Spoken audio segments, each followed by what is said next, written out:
Yo, happy Tuesday, friends. What's going on? Good to be with you all for another broadcast. Thank you for spending some of your Tuesday afternoon with me. Jump into chat wherever you're watching. Let's do our little roll call, see who's all hanging out with us again. And we'll kick the show off in 5 minutes at the top of the 4 o'clock hour officially. Let's start on D Live, where Q Boys is all by themselves over there in the mosh pit. Good to see you, Q-Boys. Hope you're well.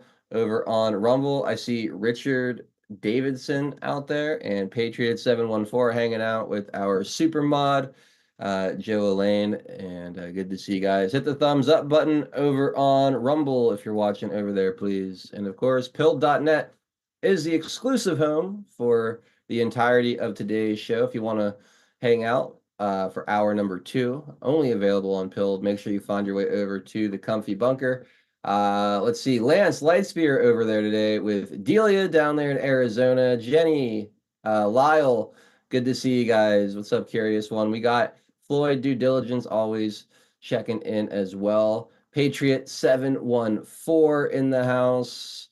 Floyd with a 7-pound bison and Wagyu super stuffed taco with all the fixins, delicious and ginormous. Thank you, Floyd, for kicking off the gold pills today. I appreciate it very, very much. D. Richard, good to see you out there. HL Paco in the house as well. Joe Elaine doing her mod thing over in the comfy bunker as well.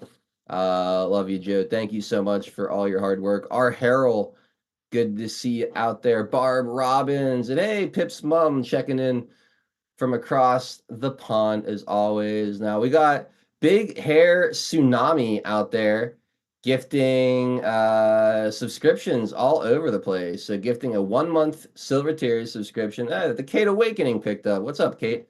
Good to see you in the chat. And then gifting a bunch of other bronze 1-tier subscriptions. How many? 5, 6 of them. Congratulations to Barb Robbins, Patriot 714, HL Paco, Mama's Always Right, all able to claim their subscriptions out there. And it's great to see you guys as well. Kimha, what's up, Kimha? Range Pony and Don Ritchie 17, Dognuts 10. Good afternoon, Mr. Gerardo. Hope you're well. There's Packers 412. What's up, Lyle? How you doing, buddy? Good to see you. Roy Stones and Bones over on the West Coast. Laura Y repping the 412. Let's go, Laura. Matrix Codebreaker, excuse me. It says Happy Taco Tuesday, Adel. Happy Taco Tuesday to you, Matrix. Thank you for the can, my friend. Mama's always right. Again, good to see you. And Space Cookie in the house. Norm, Hang 10, Alien, Surfer. How you doing, brother? Hope all is well. My name is D. Let's see who else is popping in. Cycle Chris. Good to see you, my friend. Jukani dropping some shades. God bless. God bless you, Jukani. Thank you for the early support. And it's great to see you, my friend. HB Thy Name. Return the favor in gifting a 1-month bronze tier subscription. Or no, claiming it. Never mind, claiming it. So again, thank you to Big Hair Tsunami. And congratulations, HB Thy Name. Great to see you. Jim in the house, lurkering away. Well, thank you for popping in and taking a break from your lurking ways, sir. Target Driver says Happy Tuesday, Adel. Thank you, Target Driver, for the can. Cheers, my friend. Dr. Payne, 58. Lucy Anders out there. What's up, guys? Good to see you. Matt Joker. Hey, Kaiman. Molon Labe checking in from South Africa. What's up, my friend? How you doing, sir? Good to be with you. Callie Patriot, 14 out there as well. Good to see you, Callie. All right. Guys, hit that red pill button, repost the show, share the links wherever you may be watching today's broadcast. It's just going to be me and Drunk Pinata today, I believe, as Tian Homesteader is away from the homestead and unable to join us. Hopefully he'll be back tomorrow, but most likely not until Friday. What's up, Crimson? Good to see you over on Rumble. Let me pop back over here. Silbor popping in over on DLive. Welcome, everybody. Well, I'm going to go ahead and get the intro rolling before Drunk Pinata sends the raid our way and overwhelms me with all kind of names to call out. Hey, Kaz 1012, how are we today, buddy? Good to see you. So let's go ahead and get this show popping, and we'll be back in just a few minutes. See you guys soon. We will make America strong again. We will make America wealthy again. We will make America proud again. We will make America safe again. And yes, together, we will make America great again.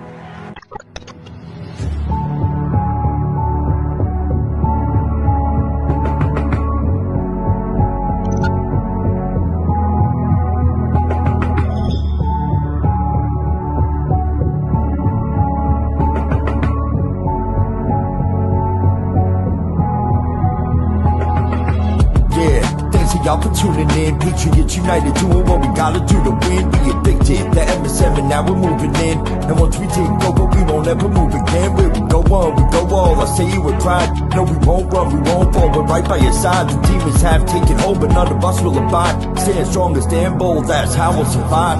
412 is the production, Monday through Friday, deplorable discussions. We're making it hard for the deep state to function. Every time they switch up the narrative, we debunk it. Adel Hero is the power that's controlling the fight, with all you patriots behind them, cause we're all in this fight. So many rhyme for so long, but we're giving them sight. Trapped in the world of darkness, but we're bringing them light. You may either find yourself in a different life, a lot of us have, and honestly that's perfectly fine, because exactly where you are at this moment in life is where you're supposed to be at this moment in time. It's all by design, the patriots are holding the line. They must have lost theirs, thinking they're controlling our minds. So many trapped in mental prisons don't know they can find. They're just slaves in the system till the roles are assigned. That's sad. The good news is that we're waking them up. They have monopolies on minds, but we're breaking them up. Everything you thought was news, they were making it up. When we ascend, all the tyrants won't be making the cut.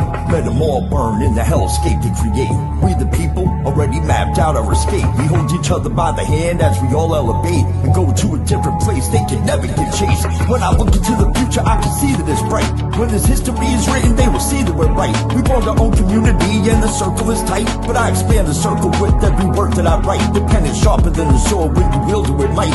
Why do you think they try to kick us off all the sites? These people hate America and punish us out of spite. We are the beacons of hope in the darkness of night. So let's go, strap in, yeah, get ready for the ride. Watch the water, we're witnessing the turning of the tide. Feel the passion and the fire that you got burning inside. Take the narrative they're feeding you and turn it to the side. We're alerted to the lies, we're preaching with the truth. We know the plan they devised, they're invading the youth. Now we're only sending vibes to start raising our boots. These demons all weaponized. Now we're raising our troops. Now we're raising the roof and sounding the alarm. Remember that it's always darkest before the dawn. Life is a game of chess. They want to use you as a pawn. You're only useful until you're not useful, then you're gone. But not us, we're on the right team where we belong. Everybody is invited, so come follow along. We refuse to say things are right knowing they're wrong. Adol Nero, take the mic and take flight, cause it's on. And now, straight from the Steel City, it's your host, 412 Adol Nero.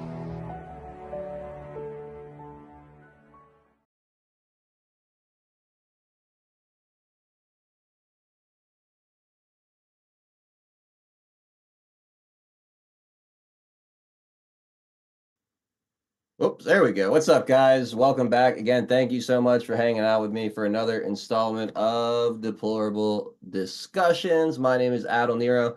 It is August 6th, 2024.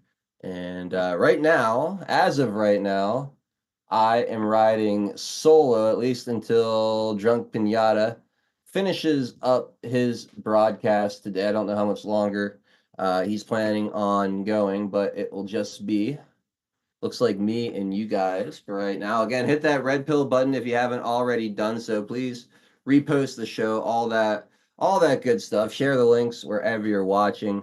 And thank you guys so much for tuning in today. Lots to get into.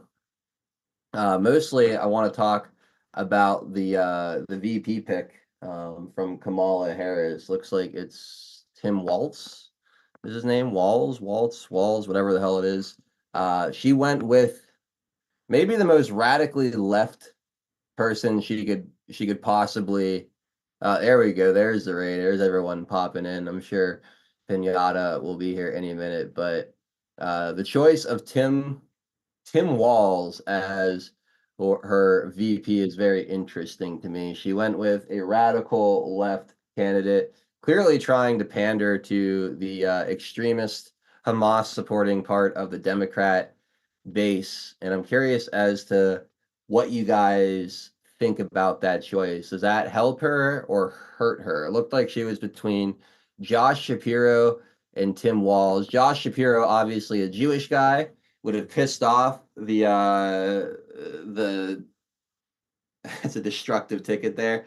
Well, she was kind of between two people that would have, I feel like it would have been no win, right? So she either pisses off the moderates in the base or she pisses off the extremists in the base, right? Depending on her choice. And here's Drunk Pinata popping in. Let's get him up here. But if she went with Shapiro, Michigan's lost, right? She's not winning Michigan going with Shapiro. Huge Muslim populations in the state of Michigan, with everything going on with Palestine and Israel. Waltz, it's pronounced Waltz. Thank you, Delia. Always got my back, Delia does, with the semantics and whatnot, and I appreciate it.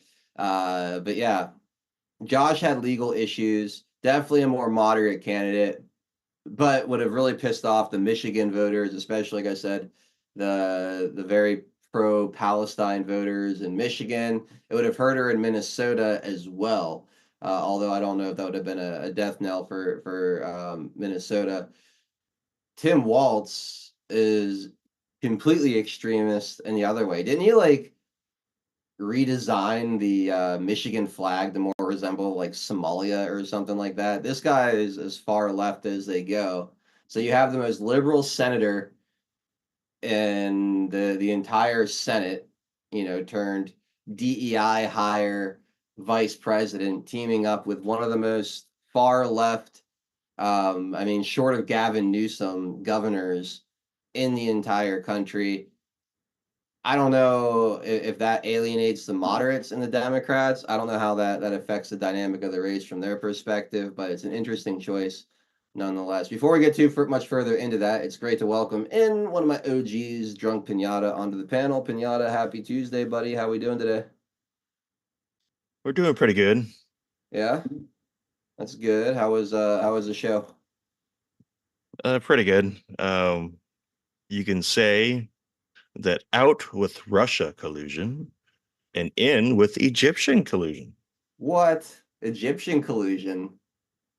hmm Go on. I've not heard anything. Do you have a clip or an explanation? Because this is Yeah.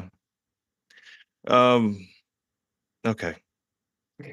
I'll just present it without comment so you can. I want you to be confused by it, and then I'll explain it. All I think right. that'll make it funnier.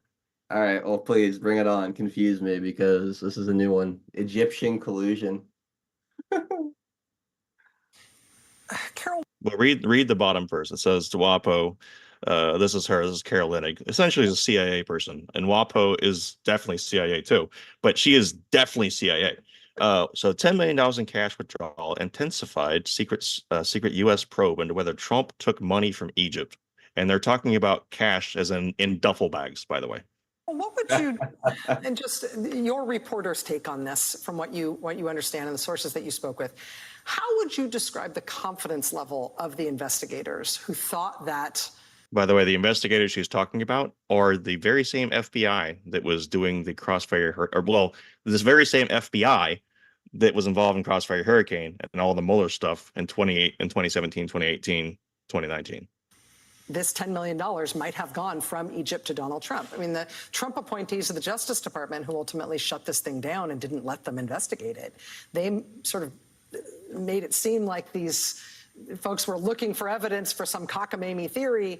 But the people who spoke to you, who were involved in the investigation, how did they characterize their level of confidence or suspicion that something really was truly wrong here? The sources we spoke to, who are very close to the probe, described a group of agents, FBI agents and prosecutors, who were gobsmacked that they had found this level of information. First, the intelligence was pretty stunning and came from a reliable source who had provided reliable information in the past in this field. Then they had a document that proved a movement of $10 million from exactly the intelligence agency that was suspected in the intelligence to have been the source of the funds in the exact dollar figure. Then they had Donald Trump basically flipping the switch on all of this U.S. policy on Egypt in a way that was extremely beneficial to the president of Egypt. The first meeting that was ever held with the new U.S. president was with the Egyptian president, a pretty big kiss, if you will, to that country that we had held at arm's length.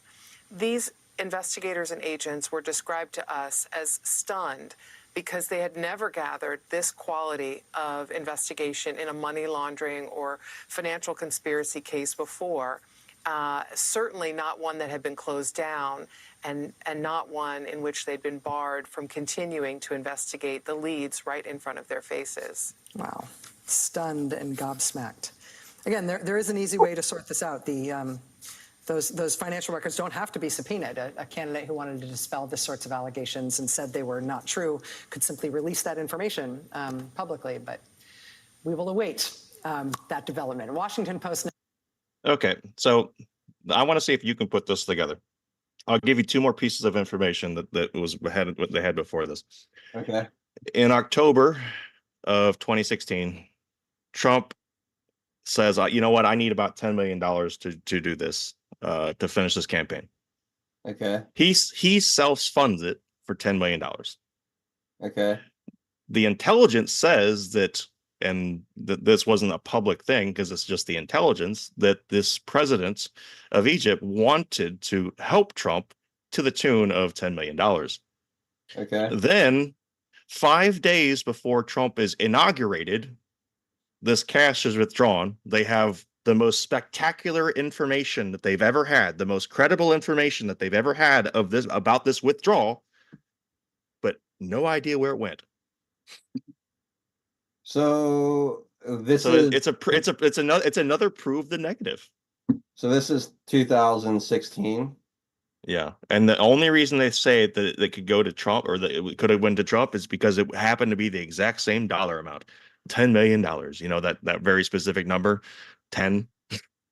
Yeah. Not like 10.1, 10.2, you know, 9.3, just 10. Like you went to the ATM for for a large withdrawal. My I'll God. press the $10 million button, please. So there you go. We have Egyptian collusion. And hey, wait, all Trump has to do is just completely let them go through all his financial stuff. Oh, wait. We've done that with the Letitia James bullshit.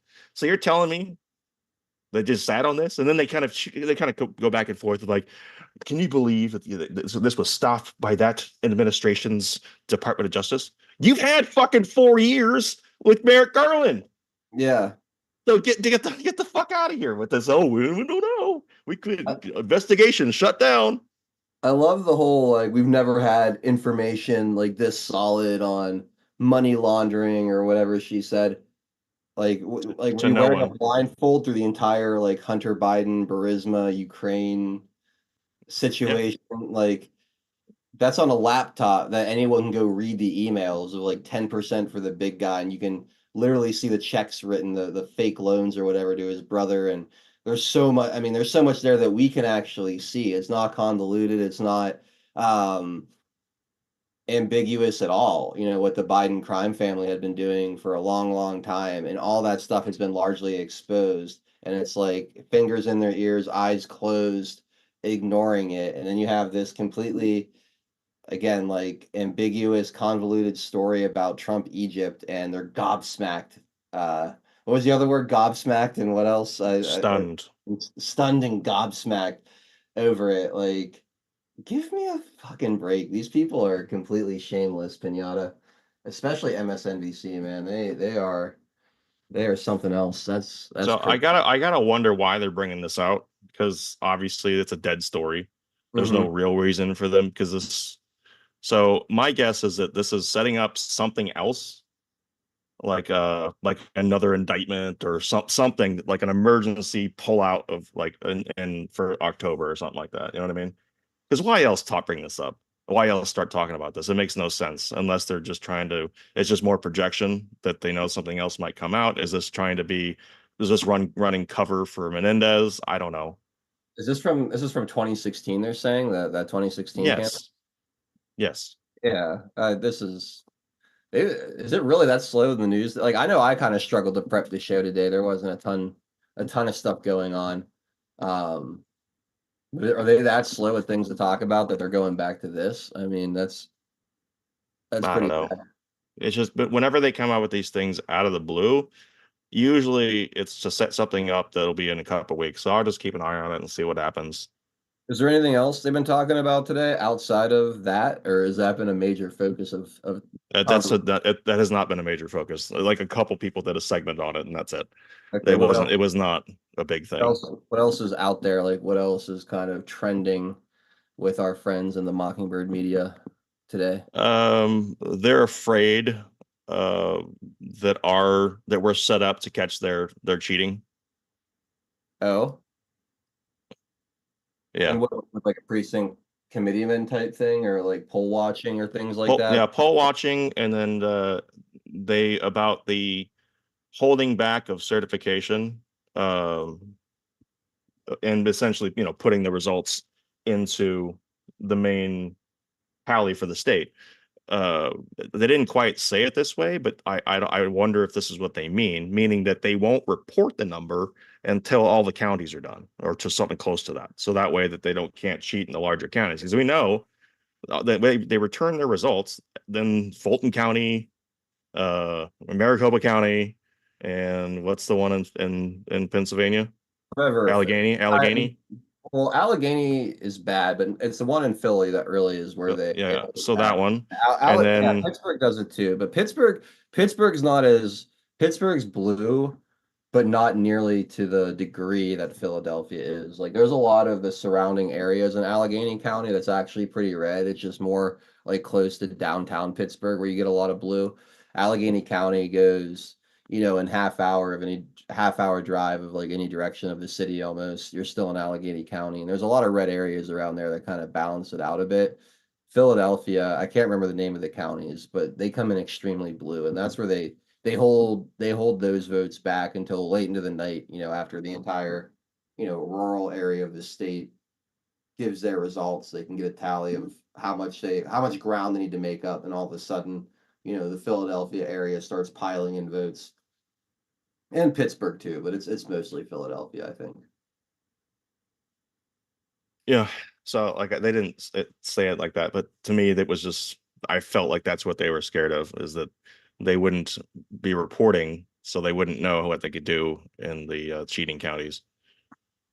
Yeah, I think that that's what they should do. Is I think the biggest county should have to report first. But what I'm saying is that all of the right people are upset about this. We got the president of Media Matters, Mark Elias, one of the cheap lawfare guys, for the voting, for their voting schemes. I mean, he's the one for the voting stuff, Mark Elias is. And then of course Media Matters for the, obviously, what they do. And who else is really upset? Then they're throwing the authoritarian bent in there as well with it. So that's the kind of people they're bringing on with it, to try to sell it as some sort of, hey, this is what dictators do. They say you don't have to vote.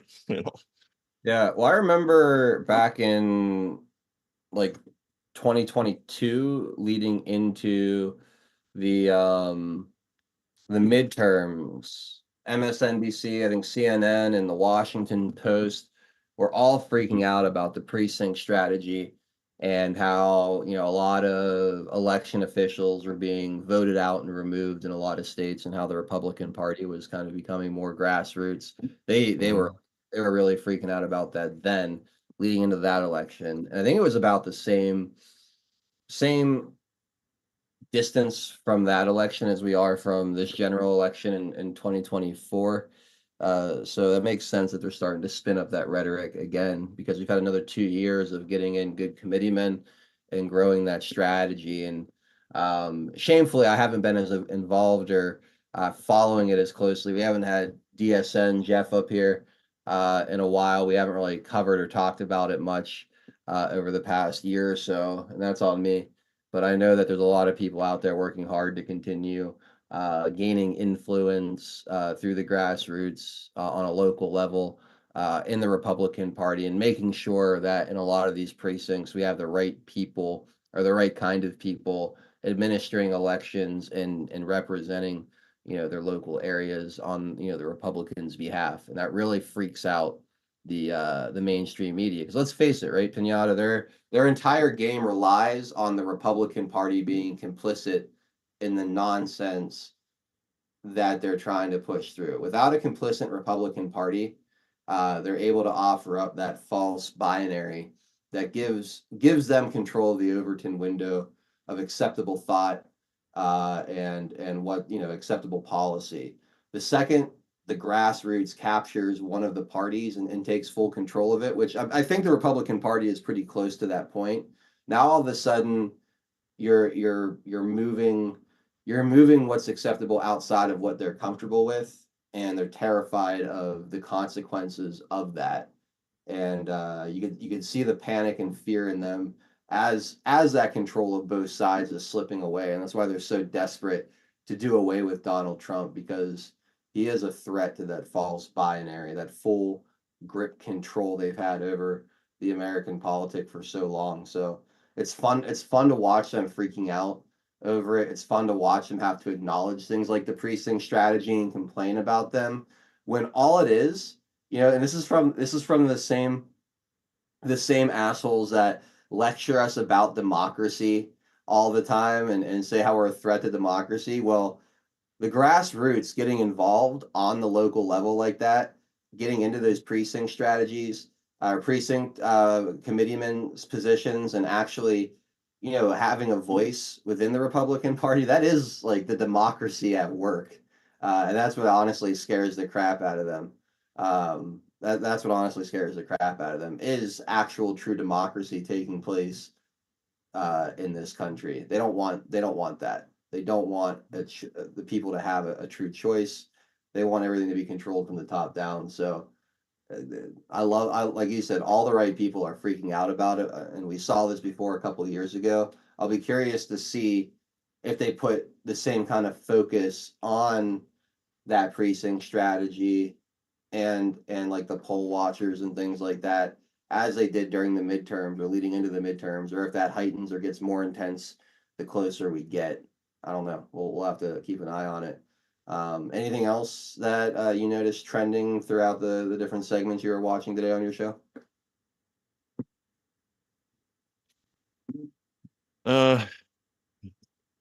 Not particularly outside of the VP pick. Okay, yeah, we'll cover the VP pick in some pretty good detail here in the first hour. So let's take care of our sponsor, and then we'll jump in and get into Tim Walz and Kamala's selection, and we'll look at some reaction and have a conversation around that, and then just kind of see where the evening goes from there. Our sponsor today, as you guys probably already know, is earthgardenbotanicals.com. We love Jolene. We love her products up in Montana. She makes these amazing products like the CBD and hemp products. Everything grown locally and organically as far as the ingredients go for these. The tinctures taste amazing. Flavors like orange ginger, bergamot, huckleberry, cinnamon bliss, cherry, peppermint. A little something for everybody there. CBD oil for pets works really well. You got your Delta 8 R&R nighttime gummies to help you get a good night's sleep. The Arnica Salve topical cream for your sore joints and muscles with or without CBD infused. Go check that out. We also have things like elderberry tonic. Great for boosting that immune system of yours. You got fire cider to clear your sinuses. So if your allergies are bothering you, try some of that. It offers immediate relief if you're feeling stuffed up. White pine needle extract and the sunshine and pine needle tea, really good for detoxing. You got a bunch of other tea blends here too. So all you tea drinkers out there, be sure to check that out. You got your critter juice, also the all natural insect repellent. Great for keeping the mosquitoes and insects off you this summer. It doesn't smell bad. It doesn't feel oily or gross on your skin. It's a wonderful product. I swear by it. Earthgardenbotanicals.com. Promo code 412 gets you 10% off your order. So please go say hi to Jolene. Load up the cart. Use the promo code. Tell her 412 Production says hello. She absolutely loves you guys. She loves this whole community.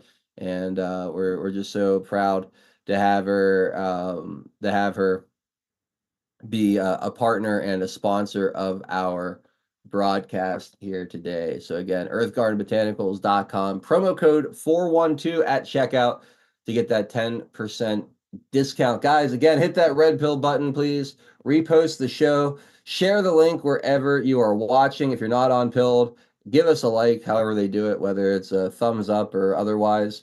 We really appreciate all you do that. Looney Tune says, I heard Iran attacked one of our bases in Iraq. Not sure if you both know.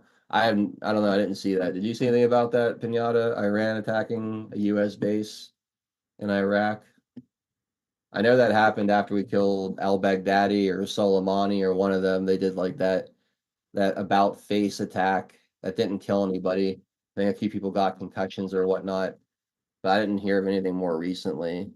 Were there any casualties? Did they actually kill any U.S. military people, or was it similar to what we've seen in the past, where maybe some equipment got destroyed, but not much else?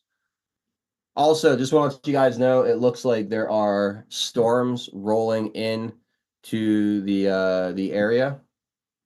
So if I disappear and the stream shuts down, I do apologize. But it looks like it's gonna get pretty gnarly outside where I'm at, and my power may jump on me, and if it does, I'll try to get back on as soon as possible. But just wanted to give you guys a heads up that if I freeze up or just disappear, that's probably what's going on. You'll probably start to hear some thunder and lightning in the background here any minute, just based on what I'm seeing out my window here. Yes, there was an attack and injuries. The attack was all over X yesterday. Yeah, I didn't look at X hardly at all yesterday after I logged off of the show. Um, yeah, I didn't see anything. I kind of stepped away for a bit. Uh, all right. 2 rockets fired into a base. This morning, I think they said 2 dead, came across a phone this morning. Well, that's a shame. But it's just, more example of how the world is basically burning down with the Biden administration or the Harris administration or, Obama 2.0, whatever you want to call the absurd regime that we're um the absurd regime that we're living through right now. It's just the more this stuff happens, the closer to the election, I think the more it benefits the Trump campaign and the overall perception of Donald Trump. So I don't want to see anybody hurt, obviously, overseas. And I don't want our military people to be in danger. But the more chaos, turmoil, financial hardship we go through the next few months, I think the better that really leaves us when it comes to our election prospects. Because remember, it's not just about Donald Trump versus whoever the hell they're going to actually end up putting up there. It looks like it's going to be Kamala at this point. But there's the big thing is the down ballot as well. The down ballot is a major piece of everything to come, and we need a strong America first oriented Senate and House to really make the most of what will be the second and final Trump administration. So we'll see how that all plays out. Anyway, speaking of the Democrat ticket, uh, Kamala, the cackling moron, picked Tim Walz as her running mate. Tim Walz. So here it is. Vice President Kamala Harris chose Minnesota Governor Tim Walz as a running mate on August 6th, capping more than 2 weeks of speculation over who would join her at the top of the Democrat ticket. Quote, I'm proud to announce that I've asked Tim Walz to be my running mate, Harris wrote on X. As a governor, a coach, a teacher, and a veteran, he's delivered for working families like his. It's great to have him on the team. The announcement was made the morning after Harris was officially nominated as a Democratic Party nominee in a virtual roll call. It also marks the start of a 4-day battleground state tour that will take her to 6 states with her new running mate, Pennsylvania, Michigan, Wisconsin, North Carolina, Arizona, and Nevada. Walz called it an honor of a lifetime to join Kamala Harris in this campaign. Quote, I'm all in. Vice President Harris is showing us the politics of what's possible. It reminds me a bit of the first day of school, he wrote. So let's get this done, folks. Walz, 60 years old, began his career in the Army National Guard, serving for 24 years before becoming a high school teacher in Mankato.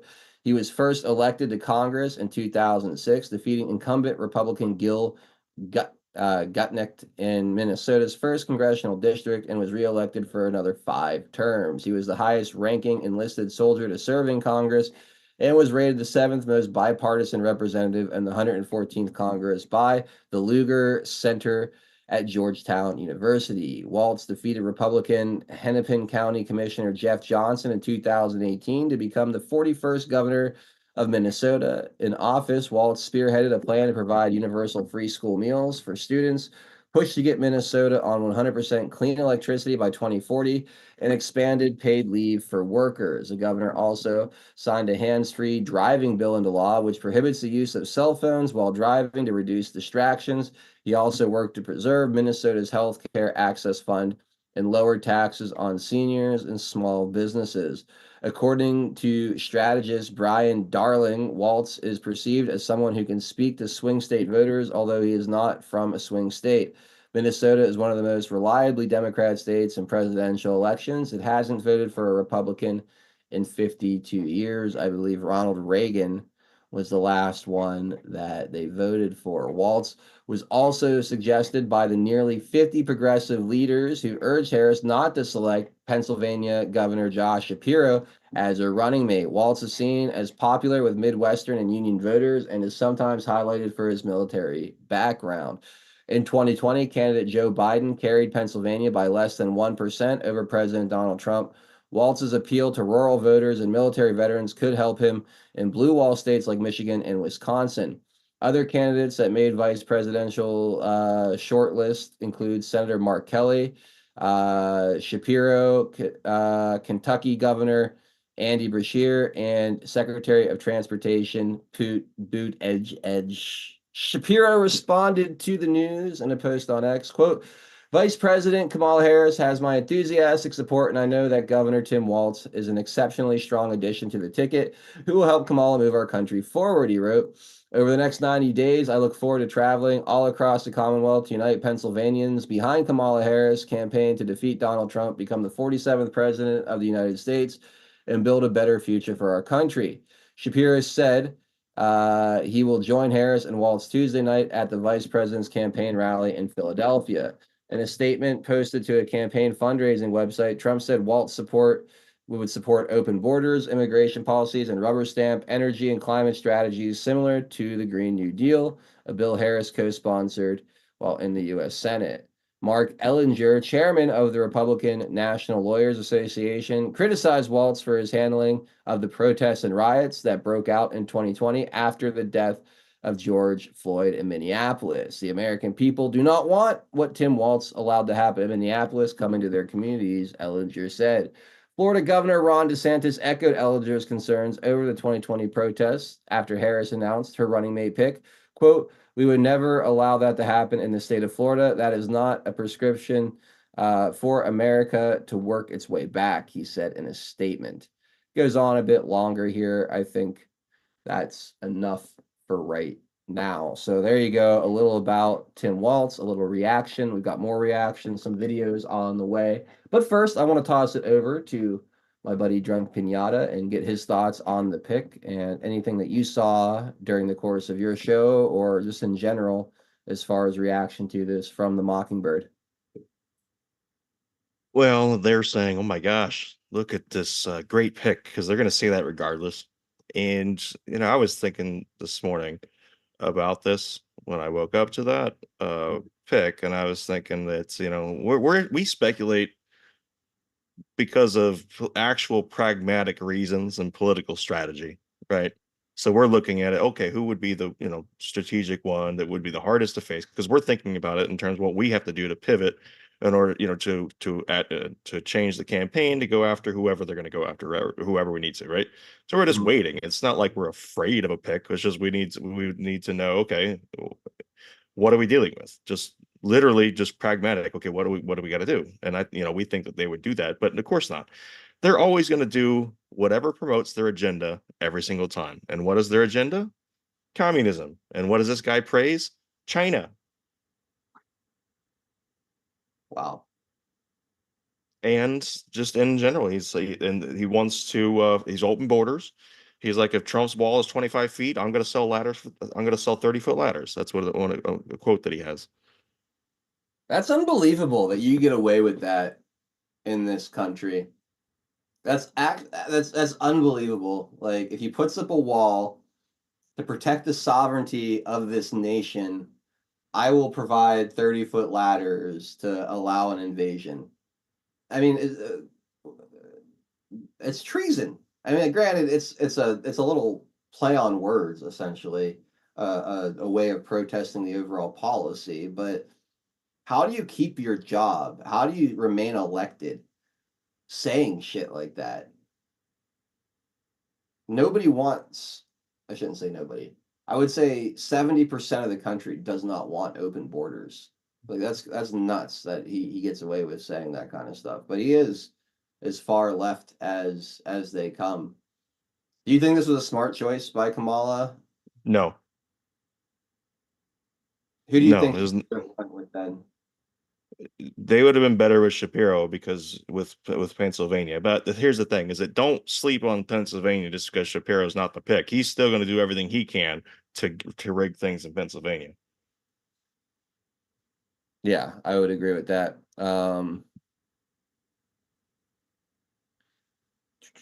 All right, so someone just told me in chat to look at Donald Trump's last few Truth Socials about potentially bringing back Joe Biden. With all this going on, so let me hear. Here you go. Here's for those of you curious what he had to say. He said, "This is the most radical left duo in American history. There has never been anything like it, and there never will be again. Crazy Kamala." Is that on purpose? What Yes, is? he's been doing it all day. What's Kamala? Like, why Kamala? Is there like a further meaning to that, or is it just Kamala. I don't know. just crazy Kamala? Because Is it she's very blah blah blah. I don't know. maybe he never fails. I would call her cackling Kamabla personally, but maybe that's just too obvious. I don't know. She is crazy too, I guess. Anyway, crazy cackling Kamabla, I added that, is indeed crazy. I hear there is a big movement to bring back Crooked Joe. Nah, there can't be at this point. No, it's yeah, he's just making it up. Okay. I would say like he's got to just be He's trolling. having fun with it. Yes. Yeah. And then it says, what are the chances that crooked Joe Biden, the worst president in the history of the U.S., whose presidency was unconstitutionally stolen from him by Kamala, Barack Hussein Obama, crazy Nancy Pelosi, shifty Adam Schiff, crying Chuck Schumer, and others on the lunatic left, crashes the Democrat National Convention and tries to take back the nomination, beginning with challenging me to another debate. He feels that he made a historically tragic mistake by handing over the U.S. presidency, a coup, to the people in the world he most hates, and he wants it back now. This can't be like he's got to just be fucking with him. Well, yeah, of course. Yeah, that's great. He's like, hey, Joe, you gonna let him do this? You gonna let him? Come on, Joe. Come on, Joe. Come out and play. This is like, it's I like it. Also, apparently, he's doing an interview with Elon Musk next Monday night, which I'm assuming would be on X. I that would be funny if it was anywhere else. Right. So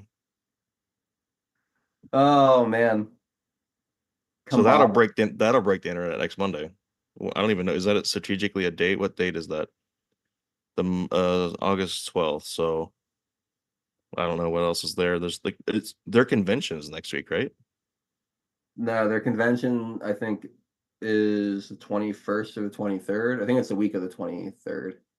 Okay. Hold on, let me look it up just so I don't misspeak. Democrat National Convention 2024 will be Monday, August 19th through Thursday, August 22nd. So all right. of So the brilliant brain power of the left will be on display. Who out there got their 20 grand to appear? I haven't gotten mine yet. No offer has come my way, but I'm holding out. Kamala, I'm waiting for my check. I'll gladly come speak on your behalf. Let the people know how I feel. Just make it out to Adel Nero. You can send it here.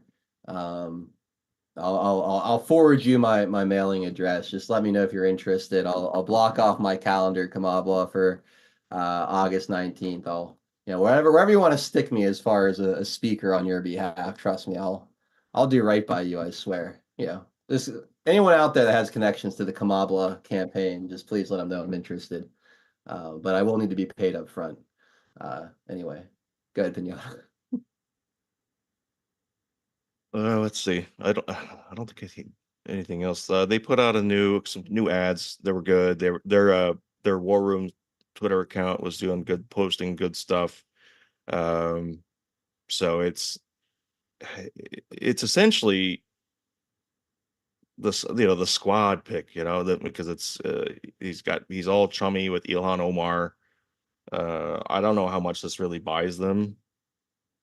They say it was because to try to shore up some of the Midwest states, but I'm like, but in what way? Oh, he's a teacher. He was a teacher. He was in the army. He hunts. He's just like you, fellow Republicans. I don't know if is that what they're trying to go for? I don't know. Yeah, it's kind of like the what's his name up in Montana, Tester or whatever. He Yeah. tries to act like he's like a outdoorsy conservative Democrat or whatever. Yeah, good luck with that. Anyway, let's look at this here. Here's Charlie Kirk. He put out a long tweet about Tim Walz. Welcome to the race, Tim Walz. Let's make sure America knows who you are. You helped ignite the George Floyd riots, the worst the country had seen in decades. While Minneapolis burned, you stalled on deploying the National Guard for an entire day, blaming the city for not submitting the right paperwork. You let your daughter leak the Guard's deployment plans online so that rioters would know how long they had to loot the city with impunity. Minneapolis is a war zone because of you. Just days after the attempted murder of Donald Trump, you called him and his supporters fascist, egging on the same rhetoric that led to him being shot in the first place. And honestly, I gotta say, Charlie, you gotta stop with letting them off like this was a crazed psycho that did this on his own, weaponized by the media, or because the media rhetoric was what's the word, radicalized or whatever. That's letting off the whole idea of this being coordinated inside job. I really don't like going down that road, although I do think that's a small piece of it. To sit there and try to blame it on rhetoric alone, I think does a major disservice to how deep that conspiracy really and most likely runs. But anyway, I digress. You have overseen some of the most radical youth trans surgery laws in the country. Under your leadership, teenagers can get their breasts chopped off and get sterilized, and your government calls it healthcare. You have the most radical abortion laws in the country, zero limits. Every year, 5 to 6 babies are born alive and then murdered legally under laws you support. On immigration, you famously said that you want to provide a ladder so invaders can come over Trump's wall. You are a radical open border zealot. You oversaw the single worst fraud of the COVID era, the feeding our future case. Thanks to the ineptitude at your Department of Education, criminals stole $250 million of taxpayer money to spend on luxury cars, houses, and vacations. Also during COVID, you approved $500 million in hero play for frontline workers, only to have 40% of that money go to people who are ineligible or, in many cases, literally deceased. In the House, you were Pelosi's sidekick and did whatever the Democrats demanded. You will try to disguise yourself as a folksy Midwestern moderate. In reality, you are a white male version of Kamala Harris, radical, inept, undeserving to be in leadership. Make this go viral, ruin their honeymoon. Let's educate millions because the media will not. So there you go. That's Charlie Kirk, his post, kind of summarizing who Tim Walz truly is. So I thought that was pretty well laid out to see there. Here's JD Vance. Here's his thoughts on it. Take a listen. This is a guy who's proposed shipping more manufacturing jobs to China, who wants to make the American people more reliant on garbage energy instead of good American energy, and has proposed defunding the police just as Kamala Harris does. I think it's interesting, actually. They make an interesting tag team because, of course, Tim Walz allowed rioters to burn down Minneapolis in the summer of 2020, and then the few who got caught, Kamala Harris helped bail them out of jail. So it is more instructive for what it says about Kamala Harris, that she doesn't care about the border, she doesn't care about crime, she doesn't care about American energy, and most importantly, she doesn't care about the Americans who have been made to suffer under those policies. This is a guy who's proposed shipping more manufacturing jobs to China. So there you go. And then here is Van Jones reacting to the picking of Walz. Take a listen. Do you think it was a little risky, though, Van, that she didn't go with Shapiro to kind of lock down Pennsylvania? I mean, yes, David Chalinger was saying earlier, just because you pick him as your running mate doesn't mean you automatically win Pennsylvania. But I got to think it would have helped just a little bit. Hey, listen, the conservatives, the right wing, the Republicans, they were chewing their fingernails down to the knuckle because they were afraid of a Josh Shapiro. They were afraid of a Mark Kelly. They're not as afraid of this new governor because they think they can define him. So here's the challenge you've got in this party. And people don't want to talk about it. We got to talk about it. On the one hand, you have a lot of young people who are concerned about Gaza. You have a lot of Muslims and Arabs and others. They have not felt seen by the Biden administration. You start hearing that genocide joke. That was building. And so those folks needed to have a candidate that they could feel comfortable with. This helps them in that regard.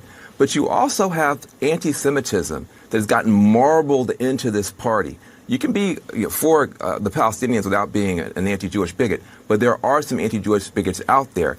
And there's some disquiet now, and there has to be. How much of what just happened is caving into some of these darker parts in the party? So that's going to have to get worked out. It's going to have to get talked through.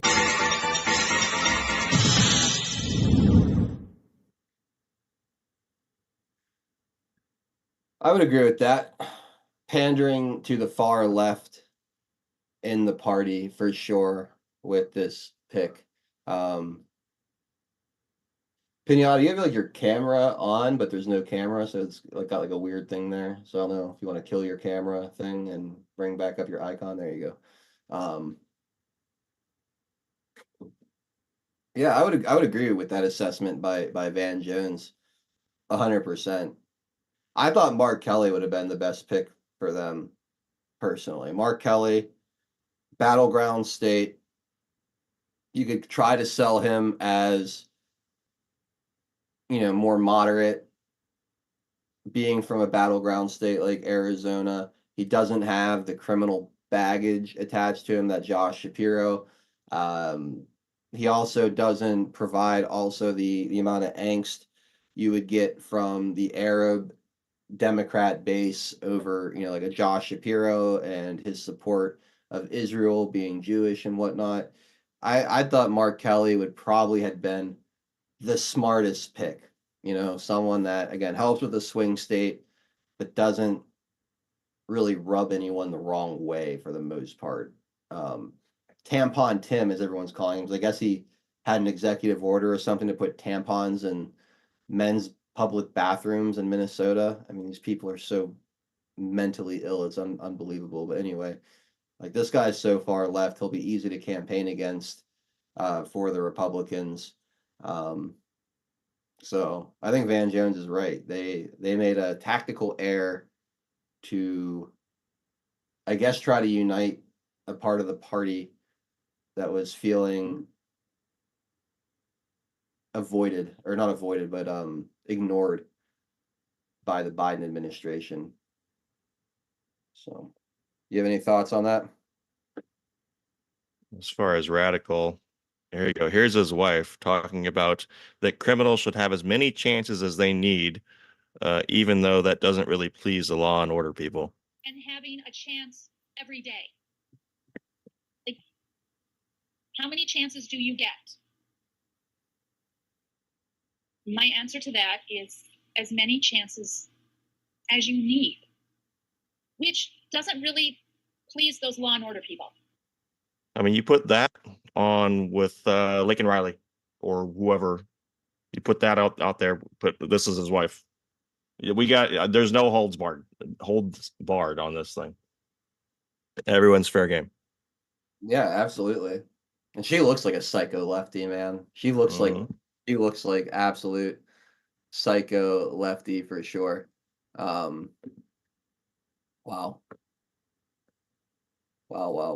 Let's see. Trump releases new ad on Harris campaign here. There's actually a bunch of little clips on this article. I hadn't had a chance to go through all these yet. Let's go through some of this. I want to get as much reaction on this as we can. Let's take a look here. So this is Tim Walz interviewing with Anderson Cooper. Let's take a listen. Democrats need to do is acknowledge, and he has ginned up fear, but our border can work better. There's no reason someone seeking asylum, which we will always be a guiding light for, shouldn't have to wait 7 years to have that adjudicated. That's why this bill would have made it 90 days and people either got it or they were removed. And I think seeing a plan that's out there, talking about it with folks, knowing that he's not going to do anything. He talks about this wall. I always say, let me know how high it is. If it's 25 feet, then I'll invest in the 30-foot ladder factory. That's not how you stop this. You stop this using electronics. You stop it using more border control agents. And you stop it by having a legal system that allows for that tradition of allowing folks to come here, just like my relatives did, to come here, be able to work, and establish the American dream. He's not interested in that. He wants to demonize. Look, we produce most of the turkeys that you're going to eat in Thanksgiving. Those are immigrants working hard, establishing themselves here. What's he going to do? Is he going to take them all out? They just don't get it. Like, We're not anti-immigration. This country needs good, hard workers. We are anti-illegal immigration.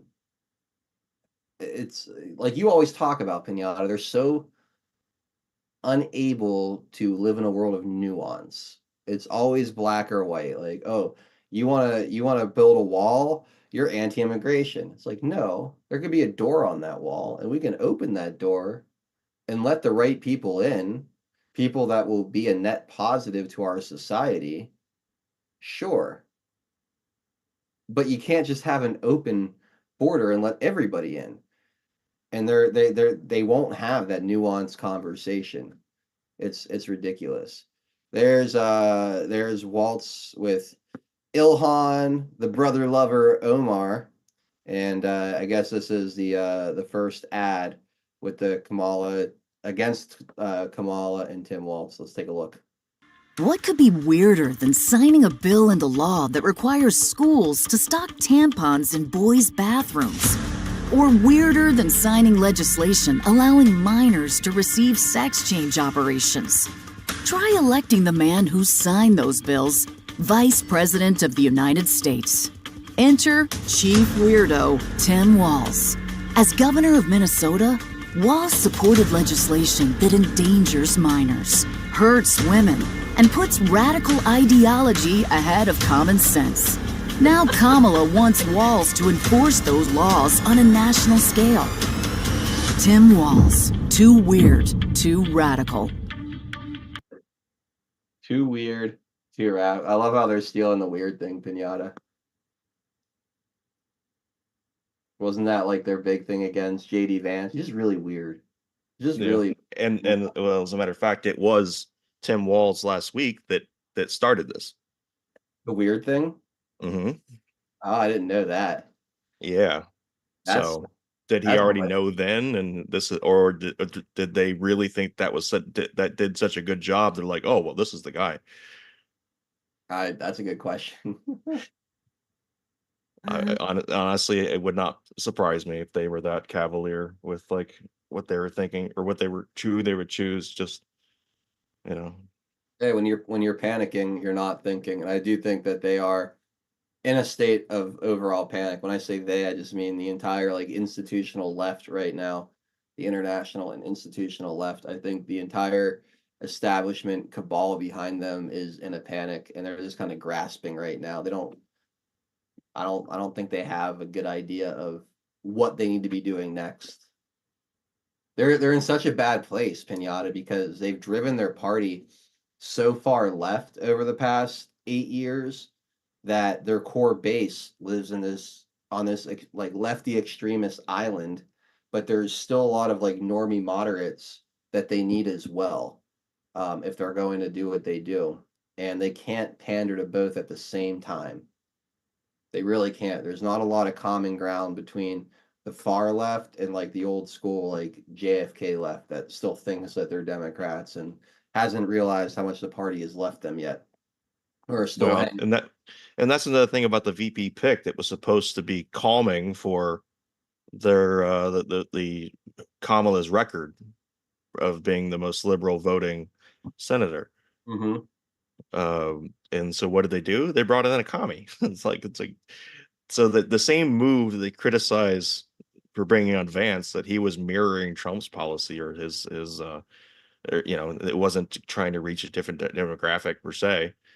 They literally just did with their old white guy. So old white guy and new white guy. So to me, slightly less older white guy. To me, what it says is they were more afraid of the protest vote of the far left than they are of the moderate left not showing up. I guess is what that tells me, is they thought that they needed to pander to the extremist left because they were afraid that they were going to either protest no vote or go third party,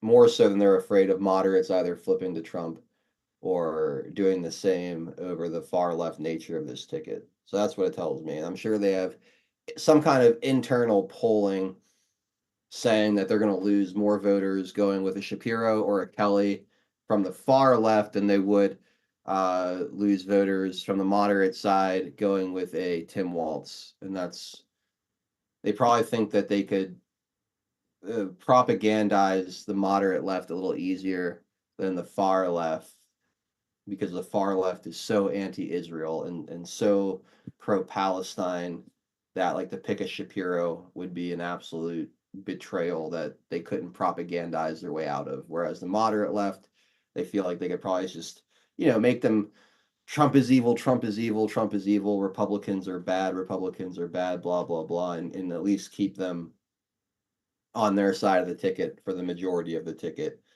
even with the choice of a radical left. He still wears the right jersey, in their eyes, is I think what they're going with. So anyway, that's kind of my take on it. There's more here. Got more here. I just grabbed everything I could around. Oh, actually, wait, it's 450. Is it really 4:58 already? Holy crap. All right. Well, if you want to hear more, you're going to have to go over to pilled.net for hour number 2. I've totally lost track of time.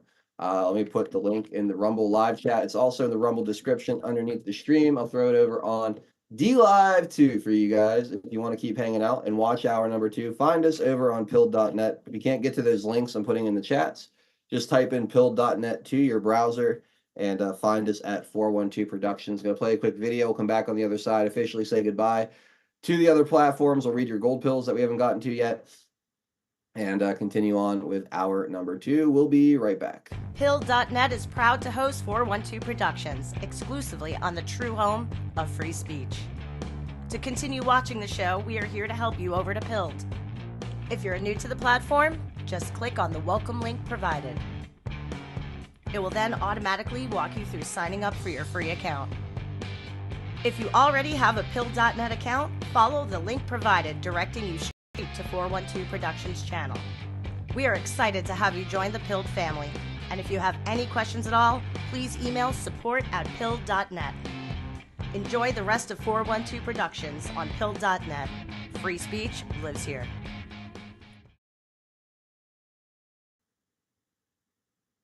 All right. Thank you guys. As always, a big thank you to everybody out there who does jump off whatever platform you're on and come join us on pilled.net in the comfy bunker. I really do appreciate you guys who follow us over there. If you're not going to make it over to Pilled and this is where we part ways for the evening, no worries. We will be back tomorrow at 4 p.m. Eastern time. I do believe we are going to have Graham Moore, you guys may know him as Daddy Dragon, joining us from across the pond over in England. And I look forward to hearing about these riots going on in England, or these brawls, I guess. There's all kind of civil unrest. I don't know all the ins and outs of it. I haven't looked all that far into it, but I know Graham Moore will be eager to let us know exactly what's going on over there and kind of run us through it.